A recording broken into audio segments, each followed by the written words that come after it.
எல்லாரும் வந்திருக்காங்க கல்யாணத்துக்கு. அப்புறம் அந்த பச்சை நிறத்தில் இருக்கிறது மீனாட்சியும் சுக்கநாதரும். அதுக்கு அடுத்தால நல்லா சௌரியமாக படுத்து நான் உனக்கு வேலை செய்கிறேன்னு சொல்லிட்டு நீ எனக்கு புட்டு கொடுன்னு சொல்லி வண்டி பாட்டிக்கு வாரிசு கிடையாது. ஆனால் அவள் புட்டு வியாபாரம் பண்ணுவா. தினந்தோறும் புட்டை கொண்டு போய் கோயிலில் கொடிமரத்துக்கிட்ட வச்சு கும்பிட்டு தான் வியாபாரம் பண்ணுவானோ அவளுக்கு. ஆமாம், அதனால அந்த ஆமாம் புட்டு அவிக்கிறா அவர் அவர்கிட்ட புட்டை வாங்கி சாப்பிட்டுட்டு அன்னைக்கு நான் உனக்கு வேலை செய்கிறேன்னு சொல்லிட்டு கொஞ்சம் வேலை செய்கிற மாதிரி கொஞ்சம் மண் எடுப்பார்.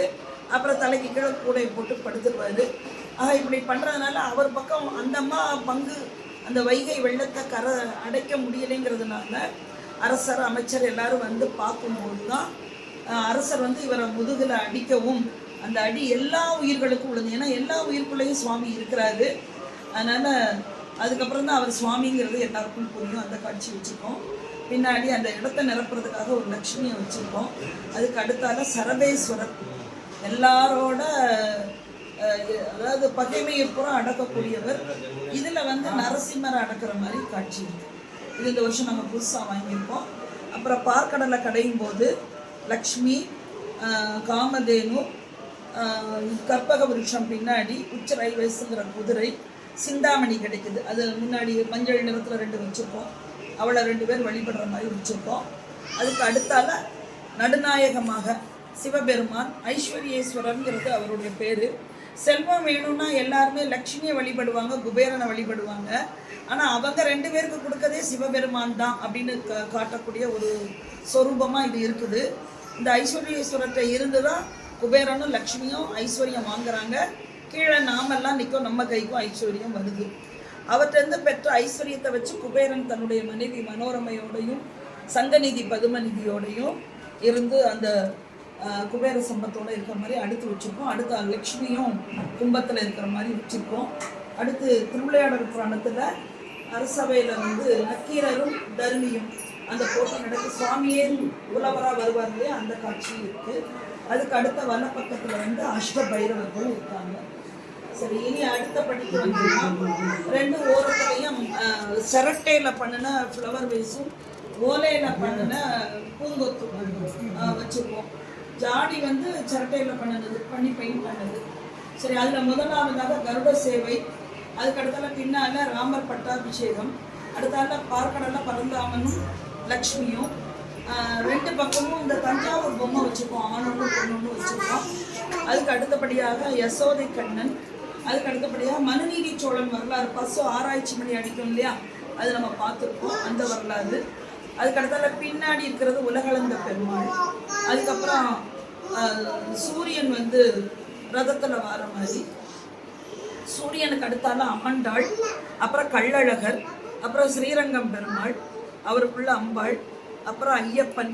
அதுக்கு அடுத்தபடியாக நடுநாயகமாக நம்ம பக்கத்தில், ஏன்னா ஒவ்வொரு இடத்துல ஒவ்வொரு தளத்தில் ஒவ்வொரு நவராத்திரி தலம் சிறப்பு அப்படின்னாலும் தமிழ்நாட்டில் எல்லாருக்கும் குலசேகரப்பட்டினம் குலசைன்னு அழைக்கப்படும் முத்தாரம்மனும் ஞானமூர்த்தீஸ்வரரும் அவங்க 2 பேரும் இருக்காங்க. அவங்க முன்னாடி அன்பர்கள்லாம் முழப்பாரி எடுத்துகிட்டு வர மாதிரியும் மேளம், நாதஸ்வரம், தவில் எல்லாம் வருது. அதுக்கடுத்தால சீதை மாயமான் கேட்குற காட்சி. அதுக்கடுத்தால அந்த பொம்மையில் ஒரு புறம் நரசிம்மர், ஒரு புறம் நம்முடைய சுதர்சனரும் இருக்கிற மாதிரி. அதுக்கடுத்தால பெருமாள் விஸ்வரூப தரிசனம் அர்ஜுனனுக்கு காட்டுறது. அந்த நாகத்தில் பார்த்தீங்கன்னா அவருடைய 10 தலைகளும் தெரியும். அதுக்கு அடுத்தாற் போல் வலப்பக்கத்தில் அஷ்டலட்சுமி, அவங்க முன்னாடி புறம் துளசி மரம் வச்சுருக்கோம். அப்புறம் ஒரு கோபியர் பெண் பசுவும் கற்றும் வைக்கிற மாதிரி இருக்குது. அந்த முன்னாடி ப்ரௌன் கலரில் இருக்கிறது ஆஞ்சநேயர் சஞ்சீவி மலையை கொண்டாடுவார்கள் அந்த மூலிகைக்காக, அந்த காட்சி இருக்குது. இப்போ கடைசியாக 9வது படிக்கு வந்துடலாம். 2 ஓரமும் 2 மரங்கள் வச்சுருக்கோம். அந்த முதலாவதாக இருக்கக்கூடிய 4 பேரும் ரிக், யஜுர், சாமம், அதர்வணம், இந்த 4 வேதங்களை சொல்லக்கூடிய மூர்த்தங்கள். அவங்களுக்கு முன்னாடி மரப்பாச்சி பொம்மை வைக்கணுங்கிறது ஐதீகம், அதனால அது இருக்குது. அது என்னுடைய மாணவர் ஒருவர் அன்போடு எனக்கு கோவில்பட்டி மாணவர் எனக்கு வாங்கி கொடுத்தது. ஆசையோடு அதை வச்சு அவங்களையும் நினச்சிக்கிறேன் எல்லா தடவையும். அப்புறம் சுவாமி அம்பாள் அங்கே முன்னாடி இருக்கிறாங்க. மீனில் அம்பாள் இருக்கிற மாதிரி ஒரு உருவம் இருக்கும். பூரி ஜெகநாதர் கோயிலும் அந்த மூர்த்தமும் அதுக்கு அடுத்தால இருக்குது. அதுக்கு அடுத்தால பின்னாடி பார்த்தீங்கன்னா பூர்ணா புஷ்கலாவோட தர்ம நம்ம சாஸ்தா இருக்காரு. அதற்கு அடுத்தால கருப்பசாமி இருக்கிறாரு, ஐயனார் இருக்கிறாரு, வீரபத்திரர் இருக்காரு, அடுத்து நாகர் இருக்குது. நாகரை வழிபட்டால் நாகதோஷம் நீங்கும், அதனால அதை வழிபட்டு கல்யாணம் ஆன மாதிரி அங்கே ஒரு தம்பதியை வச்சுருக்கோம். அப்புறம் அமர்நாத் பனிலிங்கம் இருக்குது. அப்புறம் நம்ம திருவாவூர்துறை சுவாமியும் அம்பாளும் முன்னாடி இருக்கிறாங்க. ஒரு 2 அன்பர்கள் சிவபூஜை செய்கிறாங்க. ஒரு முகலிங்கமும் இருக்குது. அந்த ஒரு பெட்டகம் மாதிரி நீங்கள் பார்க்கலாம். முதல் பெட்டகத்தில் விபூதியில் பண்ண முருகன், 2வது பெட்டகத்தில் மஞ்சப்பொடியில் பண்ணின விநாயகர், இன்னொரு பெட்டகத்தில் மஞ்சப்பொடியில் பண்ணின லக்ஷ்மி, முன்னாடி வந்து சங்கீத மும்மூர்த்திகள். அதுக்கு அடுத்தால இந்த அமர்நாத் லிங்கத்துக்கு அடுத்தால ஒரு கலசம் வச்சுருக்கோம்.